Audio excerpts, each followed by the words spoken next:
ये कहानी एक वक्त की है जब उर्वी अपने कमरे से सारे कपड़े निकाल कर देख रही थी।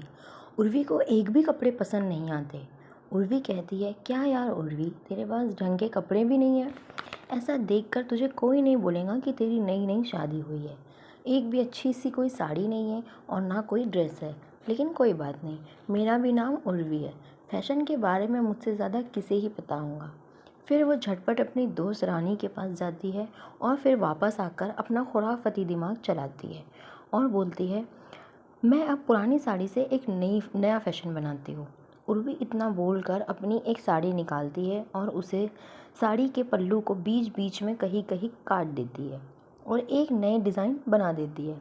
पल्लू तो वो कहीं से लग ही नहीं रहा था, फिर भी वो पहनकर तैयार हो जाती है और फिर अपने कमरे से बाहर आती है। उर्वी को ऐसा देखकर उसकी सास सरोजनी को बड़ी शर्मिंदगी महसूस होती है और वो उससे कहती है, चूहे ने तेरी सारी साड़ी कतर डाली और फिर भी तू वही पहन कर आ गई है।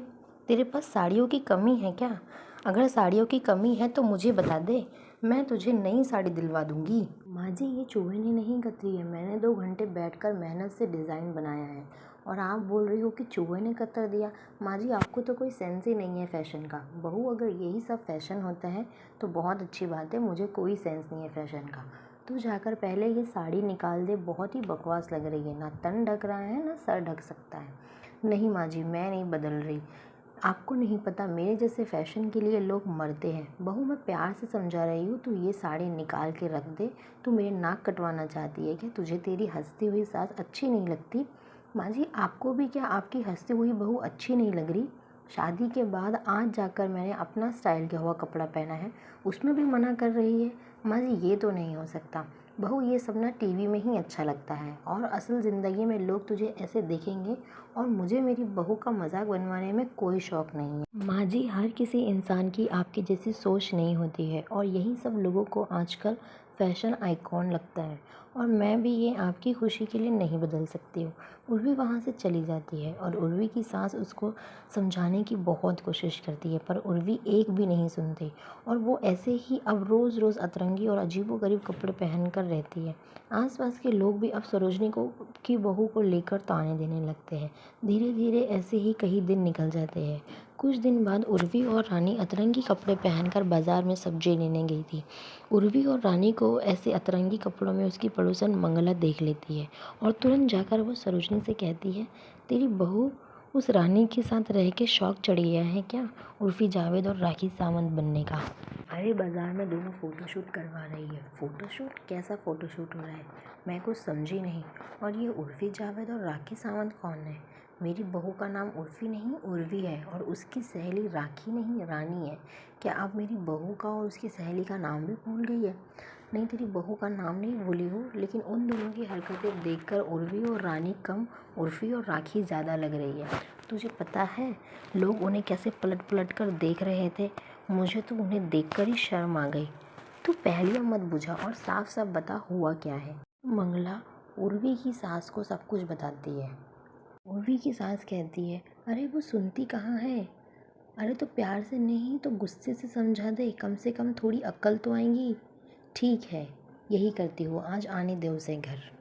उर्फी के घर आने पर माँ जी उसे बहुत डांटती है।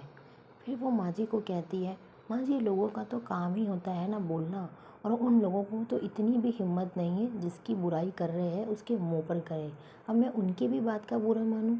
बहू, तू शादीशुदा है, तू कम से कम ये तो सोच, तू अभी कवारी नहीं रही।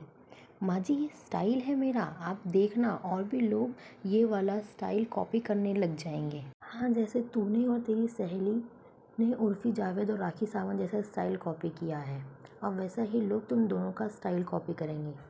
बस यही सिखा तू लोगों को, कोई अच्छी चीज़ मत सिखा, कोई पढ़ी लिखी चीज़ मत सिखा। और आप उर्फी जावेद की बात कर रही हैं, वो तो माँ जी फ़ैशन आइकॉन है और मुझे तो बहुत पसंद है वो, और राखी और रानी को भी बहुत पसंद है राखी सावंत। अगर उर्फ़ी जावेद बनने का इतना शौक है तो बोरिया बिस्तरा बांध और मायके चली जा। वहाँ तुझे जो बनना है बन जाना। माँ जी, मैं शादी होकर आई हूँ और ये मेरा भी घर है। मेरा जो मन होगा मैं वो पहनूंगी और वही करूँगी, और आप ना मुझे इस घर से निकाल सकती है और ना ही धमका सकती हो। ऐसा कहकर उर्वी अपने कमरे में जाती है और बैठ जाती है। थोड़ा आराम करने के बाद जब वो उठती है तो उसे अजीब सी आवाज़ आती है, जैसे कोई डरावनी सी आवाज़। उर्वी का पति एक हफ्ते के लिए आउट ऑफ जाता है और तब तक उर्वी रूम में अकेली होती है। उसे लगातार ऐसी आवाज़ सुनाई देती है, कभी पायल की छन छन, तो कभी पानी बहने की आवाज़, और कभी कभी तो दौड़ने की भी आवाज़ आती है। उर्वी डर के मारे अपने सास के कमरे में जाती है, तरंगी से कपड़े पहनकर आधी रात को, और धीरे से दरवाज़ा खोलती है और उसकी सास डर जाती है। और अगले दिन विजय घर आ जाता है और उर्वी अपने पति विजय के साथ उसकी ऑफिस पार्टी में जाती है, और वहाँ भी उर्फ़ी स्टाइल में ही गई होती है।